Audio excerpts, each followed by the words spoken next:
abrir a palavra de Deus em Neemias, no capítulo 12, versículo 16. Hoje vamos dar início ao estudo do profeta Zacarias. Vamos ver aqui uma biografia desse profeta em Neemias, capítulo 12, que é o livro que nós acabamos de estudar. No decorrer do estudo, nós vamos ver algumas referências do profeta Neemias. Eu pedi a Júlia para entregar aos irmãos umas tirazinhas com um versículo. Você procura o texto de Zacarias, que é a primeira referência, e também o texto de Mateus ou Apocalipse, conforme estiver aí na sua papelzinho que eu comprei para você. Bom, vamos ver então. Vou ler, os irmãos acompanhem apenas um versículo. Neemias 12, versículo 16. Querido Zacarias de Gineton, Mesulão. Amém? Amém.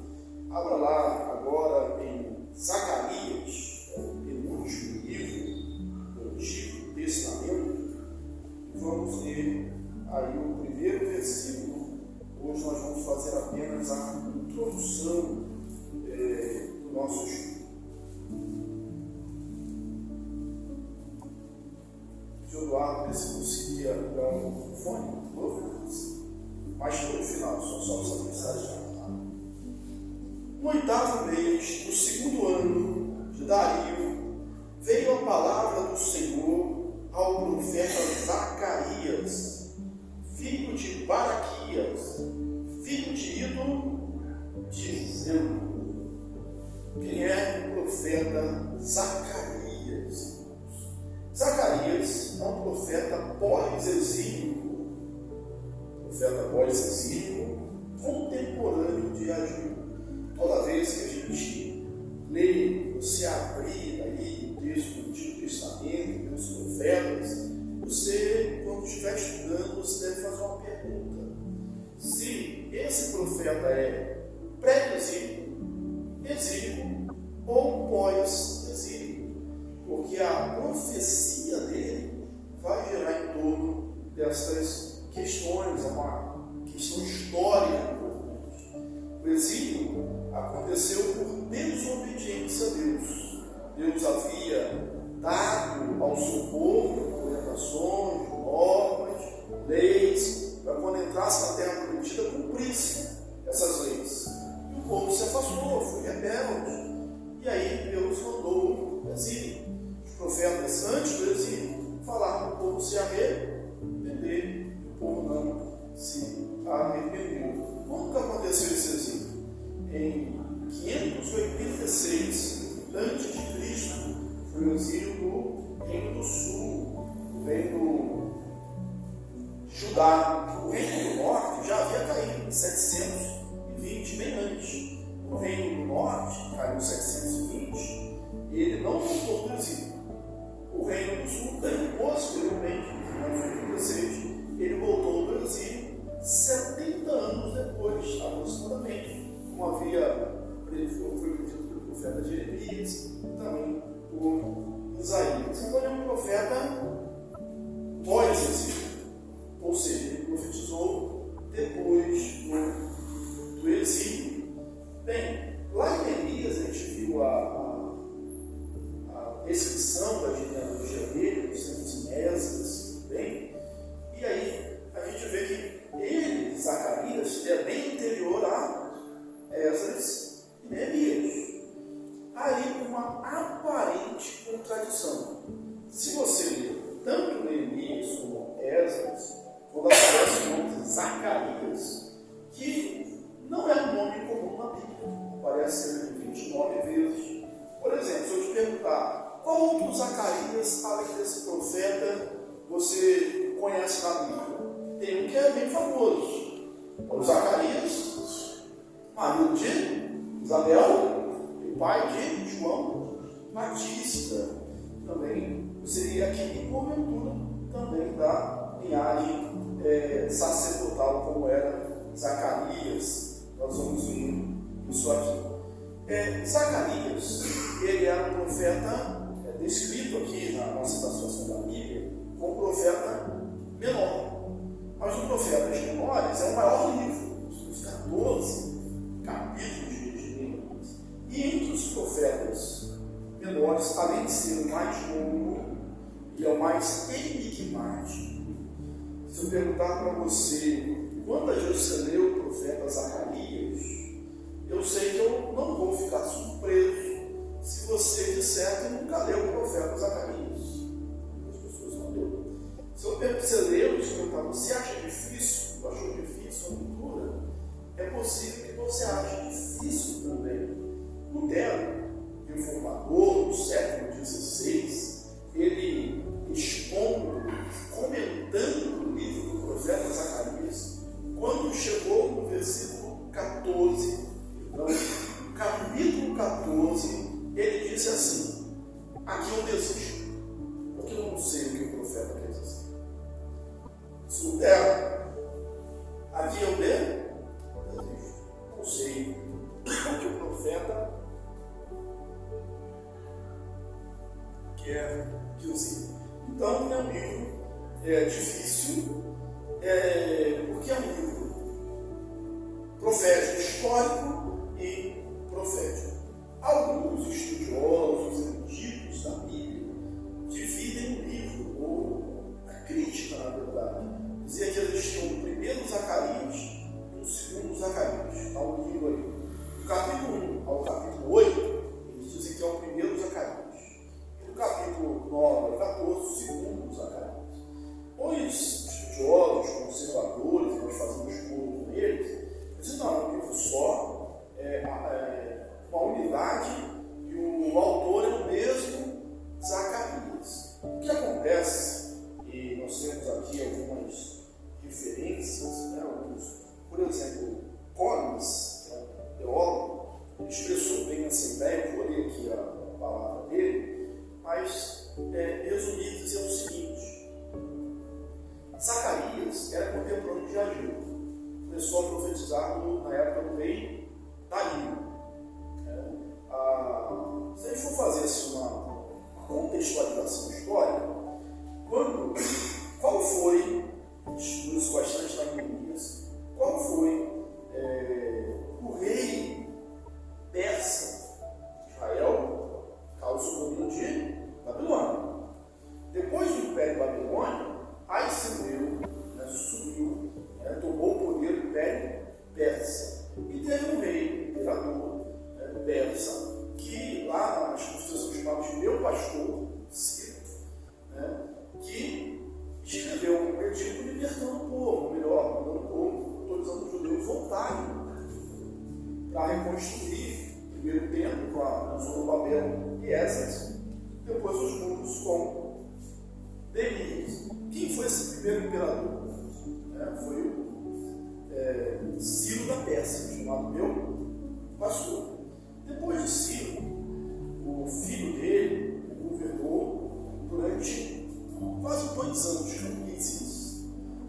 Depois veio Dario. Dario, na verdade, foi um golpe de Estado, um general, que tomou o poder. Então foi no segundo ano de Dario que Zacarias começou a profetizar.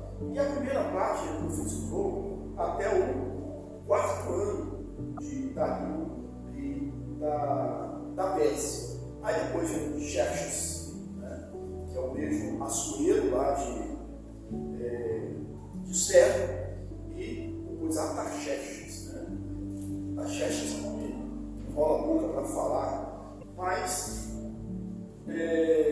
Neemias e Ageu eram contemporâneos. Ageu era mais idoso e Neemias era mais, Zacarias não, era mais jovem. Deve ter chegado em Israel, na primeira leva lá, em Zorobabel, quando criança ainda. E por que o nome? Então, Ageu ele é mais prático. Ele é um profeta da reconstrução do templo, aquela profecia severa, aquela palavra severa logo no início, dizendo aquele que ajuda dinheiro, põe num saquetel furado, comeis e não fartais, bebeis e não saciai, aqueles vestidos e não aqueceis, e aquele que recebe salário, recebe para colocar num saquetel furado. Por quê?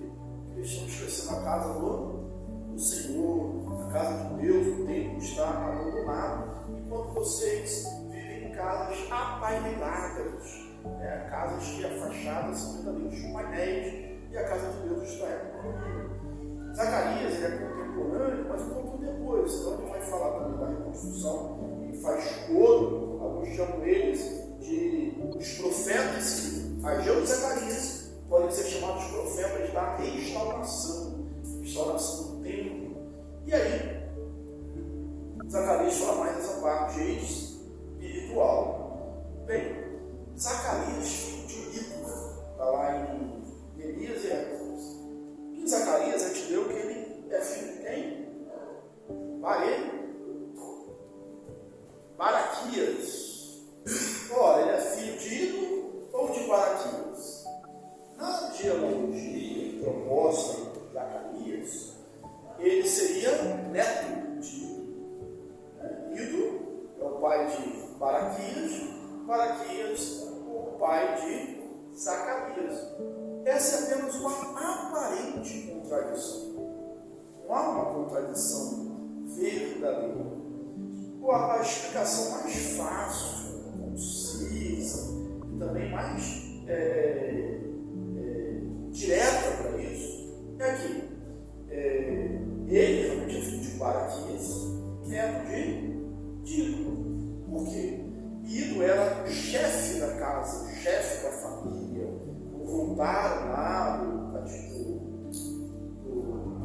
Pérsia, e o nome dele foi citado lá em Neemias. Possivelmente Baraquias morreu antes de Ido. Ido era um sacerdote, o filho Baraquias morreu. Quem assumiu o sacerdote depois da morte de Ido não foi Baraquias, foi diretamente Zacarias. Aí a gente tem mais uma informação. Zacarias era profeta, mas Zacarias, por descendência, era sacerdote. Normalmente, e aqui você já vê a influência de Zacarias empregada, normalmente os profetas acabavam entrando em rota de colisão com os sacerdotes. Ele, pelo menos, não teve esse problema. Zacarias, no capítulo 1 ao 8, fala da reconstrução do templo. Zacarias, no capítulo 1 ao 8, é um texto mais ligado aos seus contemporâneos. É um texto mais histórico. E do 9 ao 14, que alguns dizem ser um outro livro, é mais profético. É um texto mais profético e apocalíptico. Por isso, é um texto difícil de entender, de compreender. Alguns advogam também que a primeira parte, segundo dois livros, o primeiro, Zacarias, seria uma obra de Zacarias novo. E a segunda parte, já do Zacarias mais idoso. Nós não temos muitas outras informações de Zacarias na Bíblia, a não ser uma que está em Mateus, no capítulo 23, que coincidentemente não foi arranjado, isso não seria muito difícil. Domingo passado nós pregamos sobre a condenação dos líderes religiosos judaicos, sobre aqueles 8 ais. E um dos ais era que eles se achavam os filhos, dos patriarcas. E Jesus fala que eles eram, na verdade, os filhos dos assassinos dos profetas, e que mataram Zacarias entre o templo e o altar. Então eles tinham essa descrição ali. Inclusive diz Zacarias, filho de Baraquias, para identificar com este profeta. Deixa eu ler aqui essa descrição de Cónico,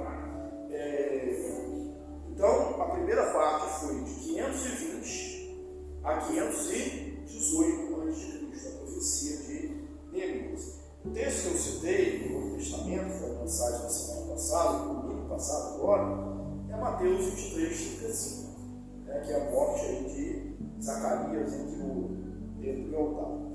Collins expressou bem a ideia assim. Nos capítulos 1 a 8, o profeta preocupa-se principalmente com os acontecimentos contemporâneos, particularmente com a reconstrução do templo. Ao passo que, dos capítulos 9 a 14, lida com os acontecimentos futuros, com a vinda do Messias e a glória de seu reino. Por conseguinte, é natural que a primeira divisão seja de estilo histórico, enquanto que a última de estilo apocalíptico. Ou sim, é provável que a primeira parte da profecia pertence à vida do jovem Zacarias e a segunda à sua idade avançada. As evidências internas do livro são favoráveis, como mostra tão claramente a origem pós-exílica de ambas as divisões e a unidade de autoria. Aqueles que dizem ao contrário, e a gente vai ver só no mesmo estudo, é porque lá na segunda parte do capítulo 9 fala da Grécia, da queda da Grécia. Esse não pode ser na época de Dario, mas ele estava falando de forma profética.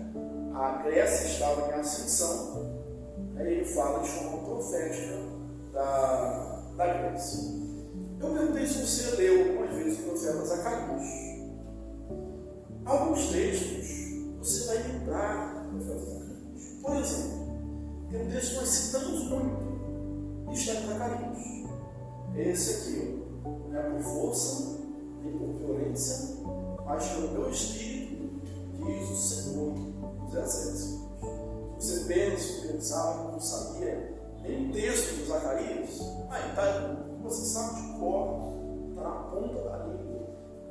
E você sabe muitos outros, sabe por quê? Porque depois de Isaías, nós estudamos o profeta Isaías aqui nas quartas-feiras, o profeta Zacarias é o profeta mais messiânico do Antigo Testamento. É o profeta que mais fala de Jesus.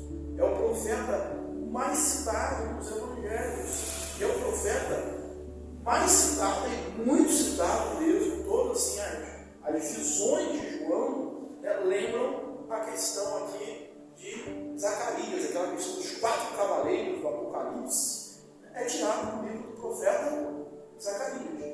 Então, Zacarias é como se fosse um Apocalipse, é uma obra apocalíptica, com Daniel também, do outro Antigo Testamento, e é muito citado no Novo Testamento. Aqueles que advogam da divisão das duas partes falam assim: na primeira parte aparece muita expressão, assim diz o Senhor. Realmente aparece bastante. Na segunda parte, aparece mais a expressão naquele dia. Só que são expressões comuns, usadas em formas proféticas. Então, não há nenhuma dificuldade nisso.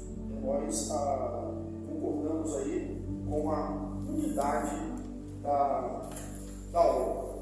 Bem, Jesus viu em Zacarias alguns sinais do seu messianismo, de ele ser o Messias. Nós vamos destacar alguns. E agora eu vou precisar da sua ajuda.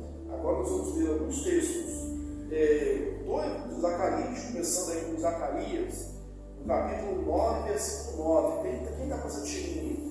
Você vai ler 9:9 e depois Mateus 21:5, onde que os irmãos, quando for ler o primeiro Eduardo, vou dar o microfone para você poder ouvir, tá? Então, nesse texto vai destacar a entrada triunfal de Jesus em Jerusalém. Eis aí vem o teu rei, humilde, montado no jumentinho, filho de jumenta, filho de animal de carga. pregamos sobre essa entrada triunfal de Jesus, nos domingos, estamos expondo Mateus capítulo a capítulo. Onde está essa profecia?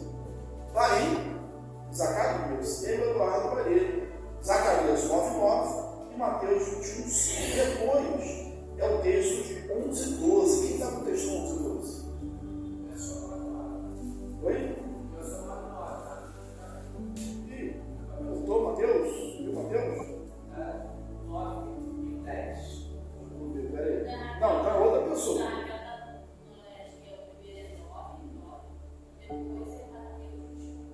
Então a primeira é a Raquel, tá certo. Você é um pouquinho mais lá na frente. Você é o reinado do rei de paz e de justiça. Então a Raquel vai ler aí falando sobre a entrada triunfal de Jesus em Jerusalém. Zacarias 9:9. Zacarias 9:9, a entrada triunfal de Jesus em Jerusalém. Comprovando aí essa caráter messiânico do livro do profeta Zacarias, cumprindo-se em Jesus Cristo. Deus 9:9. Pode ler. Não, Zacarias 9:9. A Júlia já abre em Mateus 21:5, para deixar bem rápido. Alegra-te muito, ó filha de Sião, exulta, ó filha de Jerusalém. Eis aí vem o teu Deus, justo e salvador, humilde, montado em jumento, no jumentinho, cria de jumento. O retrato realmente da entrada triunfal de Jesus em Jerusalém. O evangelista, quando narra essa entrada de Jesus em Jerusalém, ele cita literalmente o profeta Zacarias, dizendo: para que se cumprisse o que foi dito pelo profeta. Como é comum, ele diz o nome do profeta, quando é Zacarias, quando é Isaías, mas a gente vê aqui que é o profeta Zacarias. Em Mateus, onde está essa entrada triunfal? Mateus 21, versículo 5. Dizei à filha de Sião, eis aí te vem o teu rei, humilde, montado em jumento, no jumentinho, cria de animal de prata. Então há um cumprimento da profecia. Zacarias 11:12, que não sai, Zacarias 11:12. Quem foi escolhido o papelzinho de Zacarias 11:12?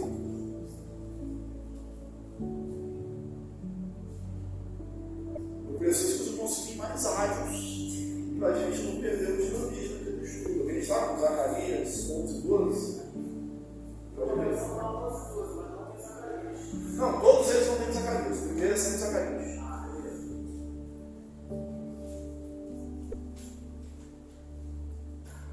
Entenderam, irmãos? Todos os textos iniciais, o primeiro é Zacarias. Não tem referência, mas sempre o primeiro é Zacarias, porque estamos estudando o livro do profeta Zacarias.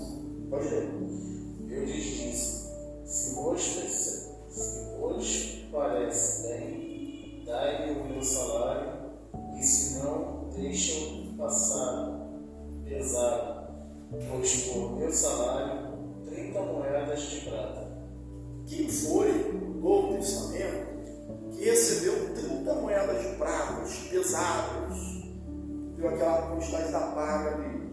Foi Judas, é a tradição ali de Judas. Então eu vou pedir agora, eu iria estudar em Mateus 21, Mateus 26, versículo 15. Mateus 26, está de 11 a 15, mas apenas o versículo 15. Isso.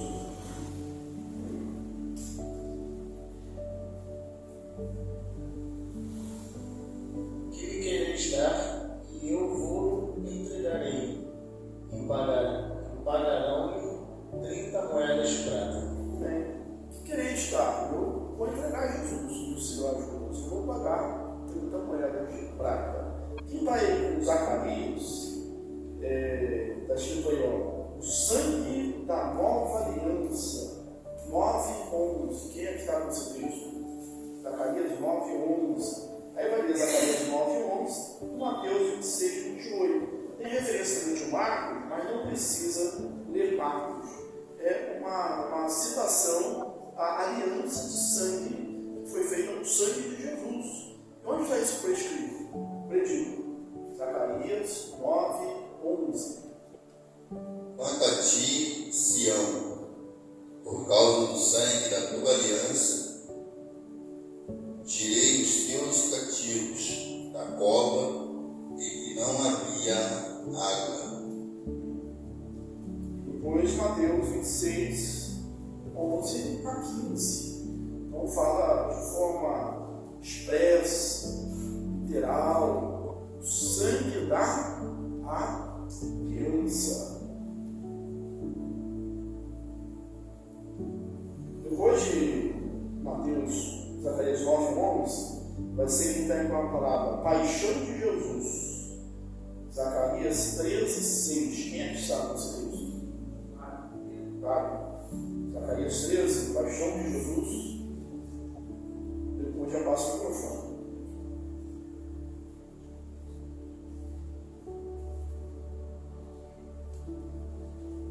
Mateus. Agora eu vou descer para ler primeiro. Mateus 26. Porque isto é o meu sangue, e o sangue da nova aliança, derramado em favor de muitos, para a remissão de pecados.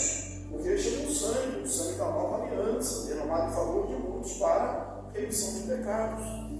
Zacarias fala que é o sangue que foi derramado, é o sangue da aliança, para tirar aqueles que estavam numa cova sem água, um poço seco, ou seja, aqueles que estavam no fundo do poço, que estavam ali acabados, dominados pelos seus pecados.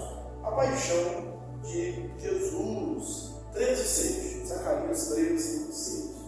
Se alguém lhe disser que feridas são essas nas suas mãos, responderá ele: são as feridas que fui ferido na casa dos meus amigos. Mateus 26:31. O próximo é Jesus transpassado na cruz, 12:10. Quem está com esse texto? Jesus transpassado na cruz, 12:10. Aí depois do Wagner, ela é irmã Marinha. Que feridas são essas? Vamos perguntar. São as feridas que eu tive ferido na casa dos meus amigos. Jesus veio porque os seus o rejeitaram. Ele foi morto no nosso lugar. Vamos ler então, texto de Mateus 26:31. Então Jesus lhe disse: esta noite todos vós escandalizareis comigo, porque está escrito: ferirei o pastor e as ovelhas do rebanho ficarão dispersas. Próximo, Jesus transpassado na cruz. Zacarias 12:10. Depois Apocalipse 1:7. Sobre a casa de Davi e sobre os habitantes de Jerusalém derramarei o Espírito da graça e súplica. Olharão para aquele a quem transpassaram, prateá-lo-ão como quem prateia com um unigênito, e chorarão por ele. Uma profecia da morte de Jesus, da paixão de Cristo. Olharão para aquele a quem transpassaram. Jesus foi pendurado na cruz do Calvário, e ferido ali, o soldado transpassou com uma lança para testificar ali que ele estava morto. Apocalipse 1:7. Dissemos que Zacarias é o profeta, depois de Isaías, mais citado no Novo Testamento, e grande parte aí do Apocalipse de João. E eis que vem com as nuvens, e todo olho verá, até quantos transpassarão, e todas as tribos da terra se lamentarão sobre ele, e certamente. Amém. Então, todo olho verá, até quantos transpassaram, todo olho verá. Ali o Senhor Jesus para ser transpassado, que aconteceu na cruz, predito aí pelo profeta Zacarias. Lembra que eu falei que que a primeira parte de Zacarias, do 1 ao 8, ela é mais histórica em relação à construção do templo, é mais contemporânea, e a segunda, que é do 9 ao 14, ela é mais apocalíptica, mais profética. Se você reparar, todas essas referências que eu estou citando agora, também para vocês lerem, estão no capítulo 9 para frente. Todas elas, desde a primeira referência lida até a última, estão no capítulo 9 para frente, que é o texto mais profético de Zacarias.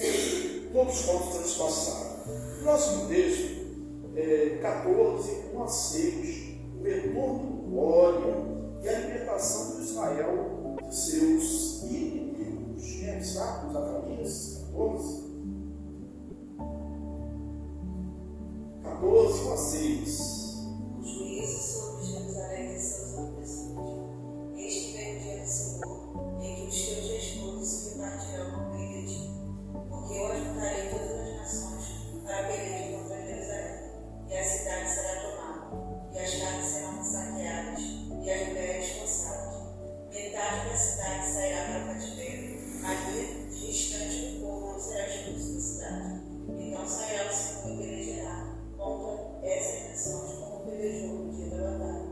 Naquele dia estarão os seus pés sobre o Monte das Oliveiras, que está defronte de Jerusalém para o Oriente.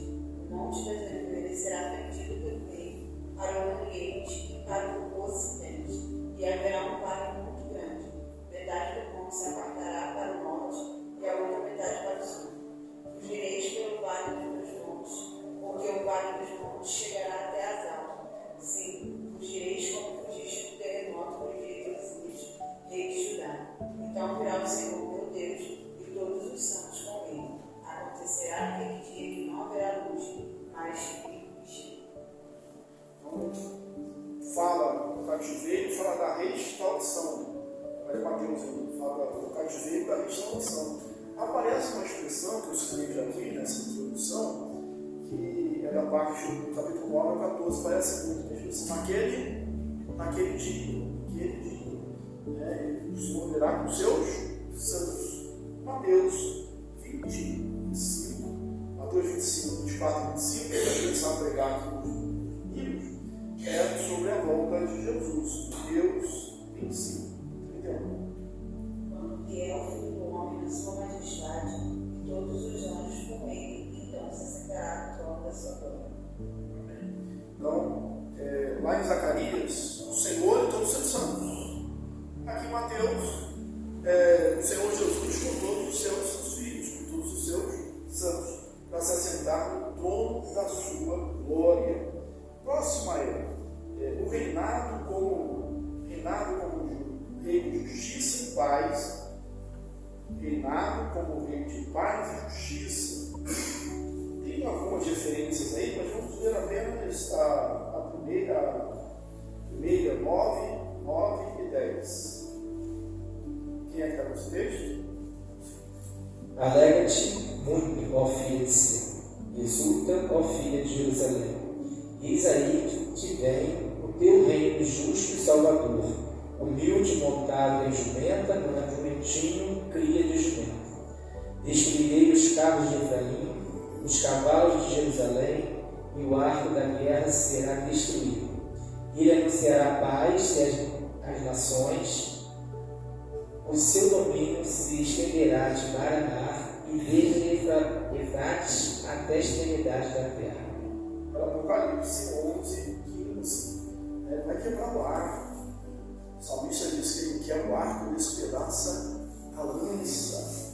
É uma profecia de Zacarias, citada pelo João, né? O apóstolo João na ilha de Patmos. O sétimo anjo tocou a trombeta, e houve no céu grandes vozes dizendo: o reino do mundo se tornou do nosso Senhor e do seu Cristo, e ele reinará pelos séculos dos séculos. Também 19:6, Apocalipse 19:6. E a gente vai para a última citação, que está dizendo assim: estabelecimento de uma nova ordem mundial. Estabelecimento de uma ouviu uma como a voz de numerosa multidão, como de muitas águas, como de fortes trovões, dizendo: Aleluia, pois reina o Senhor nosso Deus, o Todo-Poderoso. Zacarias 14, 6 a 19. Acontecerá naquele dia que não haverá luz para cheio de gelo, mas será um dia singular, conhecido do Senhor. Não será nem dia nem noite, mas haverá luz à tarde. Naquele dia também sucederá que ocorrerão em Jerusalém águas vivas, metade delas para o mar oriental, e a outra metade até o mar ocidental. O verão e o inverno sucederá isto. O Senhor será rei sobre toda a terra. Naquele dia só será o Senhor, só será o seu nome. Toda a terra se tornará como a planície de Sheba ao sul de Jerusalém. E esta será exaltada e habitada no seu lugar, desde a porta de Benjamim até o lugar da primeira porta, até a porta da esquina, e desde a porta de Ananel, e até os lugares do rei. Habitarão nela, e já não haverá maldição. Jerusalém habitará seguro. Esta será a praga que o Senhor ferirá a todos os povos que lhe oferecerem a sua carne, e se acontecerá, estando eles de pé. Acontecerá a visão aos olhos das suas obras, e lhes acontecerá enquanto namoro. Naquele dia também haverá da parte do Senhor grande confusão entre eles. Cada um acabará com o seu próximo, cada um derrotará o seu próximo. Também Judá elegerá em Jerusalém, e se ajuntarão as riquezas de todas as nações, circuncisão, ouro, prata e vestes em grandes abundância. Esta praga, assim será a praga dos cavalos, dos mulos, dos camelos, dos jumentos e de todos os animais que estiveram naquele arraiais. Todos os que estarem em todas as nações que vierem contra Jerusalém subirão de ano em ano para adorar o Rei, o Senhor dos Exércitos, para celebrar a festa dos tabernáculos. Se algum das famílias da terra não subir a Jerusalém para adorar o Rei, o Senhor dos Exércitos, não virá sobre ela chuva. Se a família dos egípcios não subir, nem vier, cairá sobre eles a chuva. Terá praga que o Senhor ferirá as nações, não subirem a celebrar a festa dos tabernáculos. Este será o castigo dos egípcios e o castigo de todas as nações que não subirem a celebrar a festa dos tabernáculos. Mas uma paz em Jerusalém, uma tribulação lá de fora, né? Apocalipse 21, 25. Apocalipse 21, 25. As suas portas nunca jamais se fecharão no dia, porque nela não haverá noite. Depois tem 22, 1 e 5, né? Deixa eu ver aqui só 1 e 5. Então eu postou o livro da água da vida, brilhante como cristal, que sai do trono de Deus e do poder. Então já não haverá noite, e precisam que distribui da também, nem da luz só, o Senhor Deus, dará sobre ele, e ligará pelo século do século. Isso que nos faz mais lembrar de Zacarias, justamente esse. Então não haverá mais noite. Haverá apenas a luz ali. Cristo, né? Seria a luz. Semana que vem nós vamos continuar o nosso estudo. Na verdade, vamos iniciar o capítulo 1 de Zacarias, que é um chamado ao arrependimento. Eu comecei o estudo dizendo: pois se for ele, profeta, seria antes, seria pré ou seria pós-exílio. Começamos por Neemias, porque há duas realidades. Havia aqueles que haviam sido tirados da terra e aqueles que haviam ficado. Aqueles que foram tirados da terra, foram levados para a Babilônia, a situação deles talvez se expresse bem no Salmo 137, que é um poema, né, que diz assim: às margens dos rios da Babilônia, nós nos assentávamos e chorávamos e pranteávamos, lembrando-nos de Sião. Porque junto aos salgueiros que lá haviam, penduravam as nossas harpas, porque aqueles que nos levaram cativos nos pediam canções. E os nossos opressores, que fôssemos alegres, dizendo: cantai-nos alguns cânticos de Sião. Como poderíamos cantar um cântico de Sião em terra estranha? Estavam em tristeza, porque foram tirados da terra. E aqueles que ficaram, que não foram levados? O relatório de Anani, lá para Neemias, mostra que estava em grande miséria e desprezo. Que Deus abençoe.